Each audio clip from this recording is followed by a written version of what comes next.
Hello, welcome back to Drawing with Brooke. For our final session, today I'd like to focus on Halloween. Are you ready to get started? Today we're going to start with Ralph Malciello's Halloween drawing book. And on the first page you find pumpkins. And it gives you a step-by-step here of how to draw pumpkins and how the pumpkins are not in all different shapes. Some are tall and narrow and some are big and wide and lumpy. And see, this one's got bumps on it, just like the gourd you see in the grocery store. So let's get started. Ralph says we should start with the dip at the top of our pumpkin. So let's start there. And we'll make a round here and around here with a bit of a dip at the bottom, just a little bit. Then he does the stem. So a curved line here and a curved line here. And then he draws a circle for the top. That gives it dimension. Then he does the first little bump in our pumpkin here. So as you can see, it's not a straight up and down line. It kind of curves to the left and curves to the right for that first one in the middle. And then he draws a line here in the middle and a line here. So the empty spot. Let's draw our line there. And I'll draw our line there. And he does a little curlicue on his pumpkins, which is fun to do. And that'll be good practice for when you learn your cursive letters. For faces, you can see that I like to keep a little scrap of paper on the side when I draw my pictures. That way I can practice different styles that I might want to use. And for this guy, I'd like to make kind of a happy face like this, but I'm going to use upside down triangles. And you can kind of measure out to see that you're doing the same length.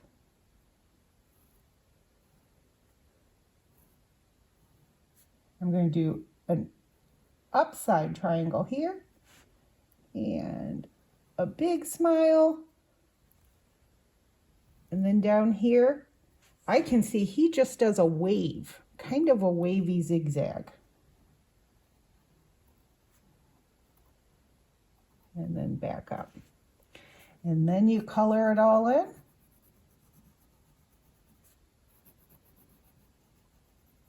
And you've got a jack-o'-lantern. Now, if you wanted to use colored pencils or crayons, and you want to give this a little bit of 3D dimension to it, you would use shading in your coloring.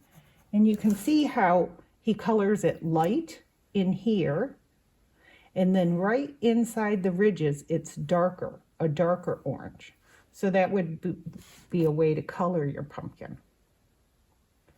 Now, if you want to make a pumpkin like a gourd, you would be like this, do your little bump here, but then do kind of a bumpy. And smooth on the bottom, and then a bumpy on this side. And then this would be bumpy too, your lines going down. And that would indicate the bumpiness on the pumpkin, on the gourd. And you see these in the grocery store in the decorative aisles, where all the Halloween decorations are.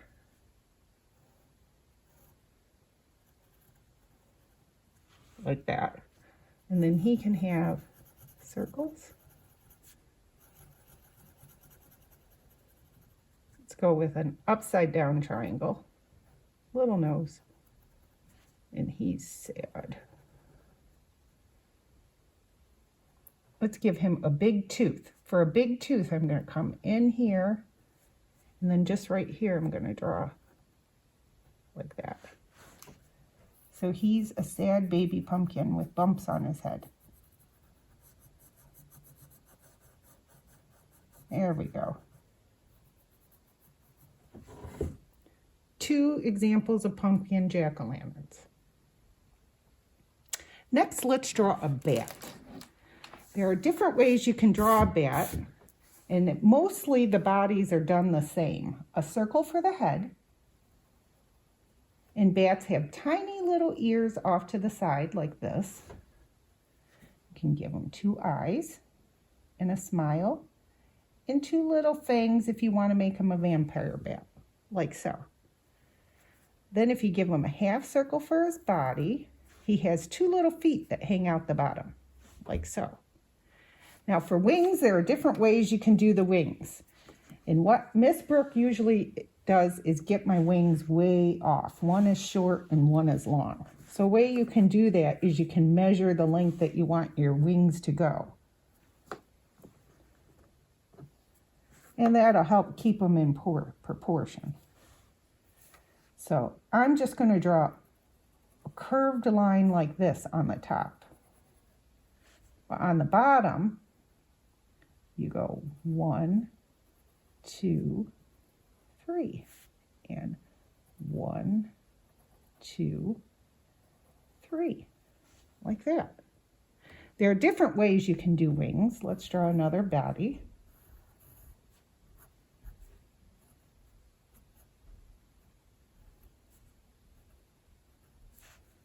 You can go up and then out like this, and 1, 2, 3, and then up and out, and 1, 2, 3. So those are the 2 different ways that Miss Brooke knows how to do bats. In this book, bats are done super duper fancy. Oh, right here. So he went up, but he did a little curve here, and he went down way farther here.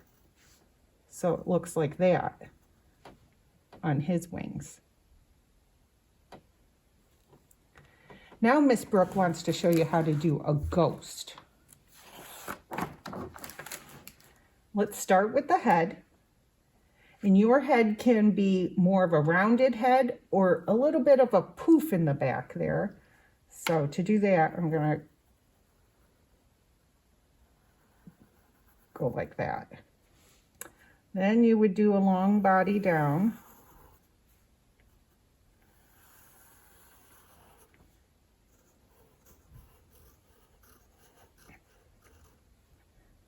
Like this. They have, I'm going to do the arms like this since I'm on this side of the paper.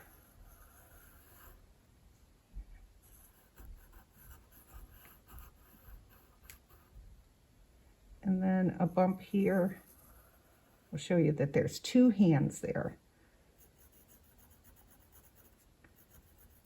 And then the big O for his mouth. And then you can erase this part here. And you have a ghost. Now, one of the favorite things I used to draw as a kid is a witch flying on her broomstick across the moon. So first let's draw a big round moon.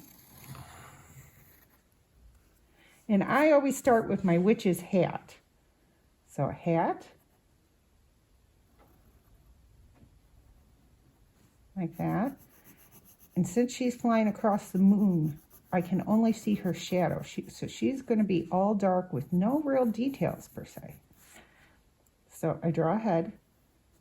And then a witch has a nose, a big nose, like that.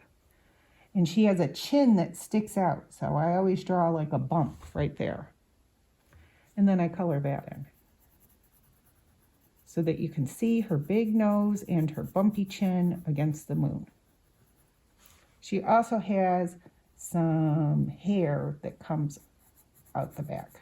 So I just kind of draw it zigzaggies, like that, back and forth. Now she's going to have a broom right about here. It goes across. And her arm's going to, when she's holding on to her broom, her arms are going to be out in front of her. So you got to go out this way. And when she's sitting on her broom, her legs are going to come out in front here. So her dress will come down like this. And I'm going to make her have a zigzaggy dress. And she might have her foot sticking out the bottom right there. And then you shade that all in.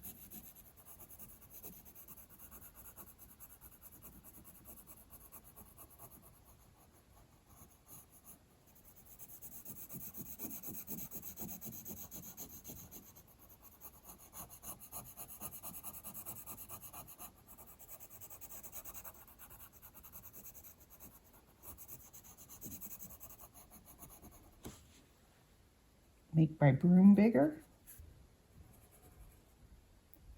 And here's back part. And there's your witch flying across the moon. See her big nose? Now, what else can I think of? Tombstones. If you're ever in a graveyard, I start with the grass at the bottom of the tombstone. You can do tombstones that are square.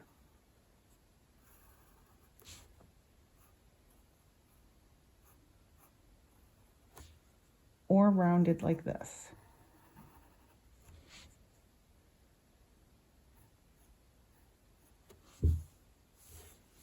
You can also do points like this. This is like a mausoleum.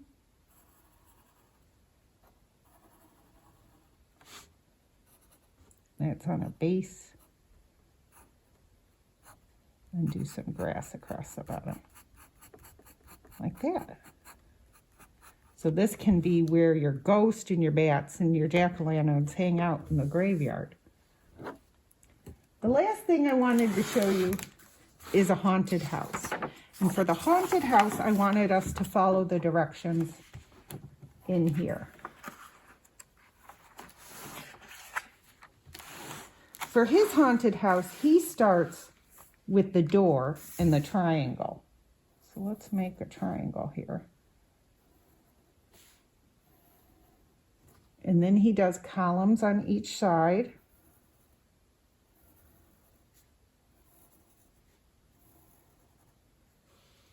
And across the bottom, a little skinny rectangle.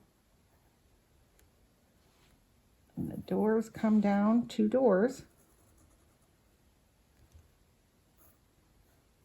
And they're fancy doors, so they have these inlays here.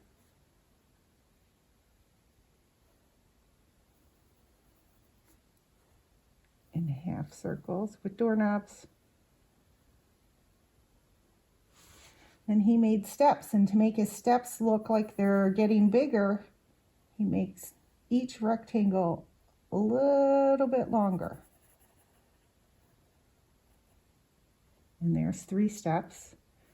And then he has 2 rectangles come out the side, but not all the way up to the top, kind of right here.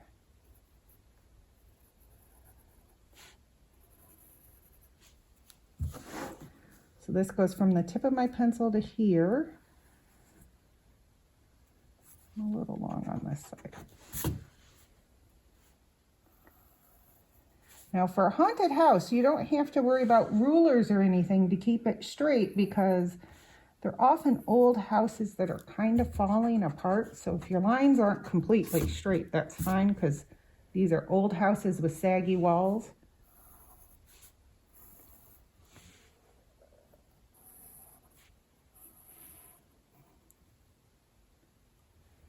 And then a big window on each side.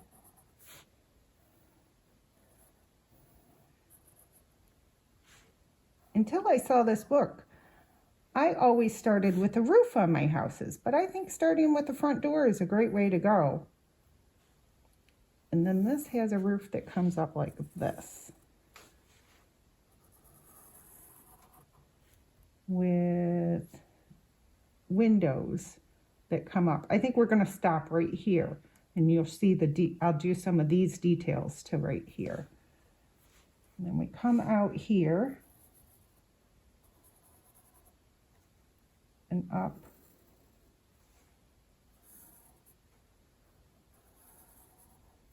So he's really showing you how to do the trim as you go. Here's about the center, so maybe right there. And then this window.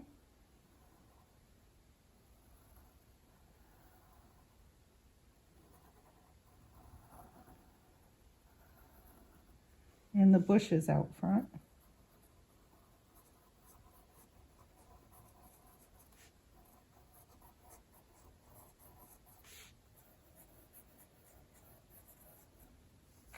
And then up here, there's a gable.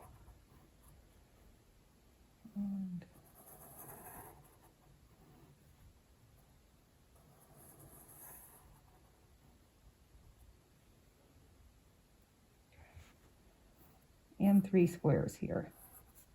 This one's longer, though. It's the big center window up top.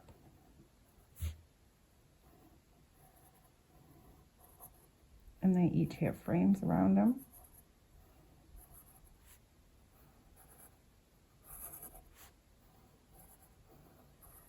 And then what gives this house all of these fun details, this has roofs on each of these.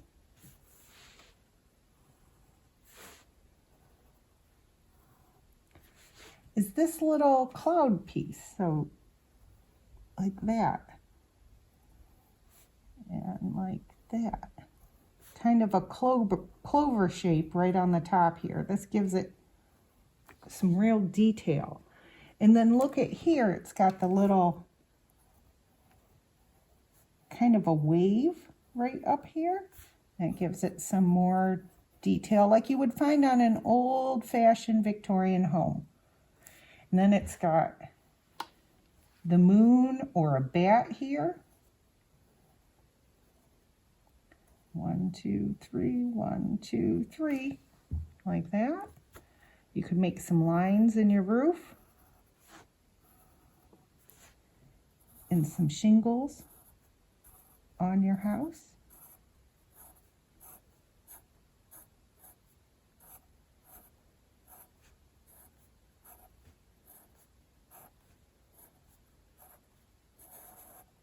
You'd continue the shingles here, and on your roof you can do this kind of a shape. When you color this all in, it's just going to be so neat to see all those details. Now, when you're doing a roof like this, you want to layer it so that my next line is going into the center of the bubble above. And that will give it that layered look. So it doesn't look stacked. It looks staggered. And you'd continue on. And when you're all done, you could have a haunted house that looks like so. I'd love to see the artwork you create after listening to our lessons today. If you'd like to share that with us, we'll show you how to at the end of this video.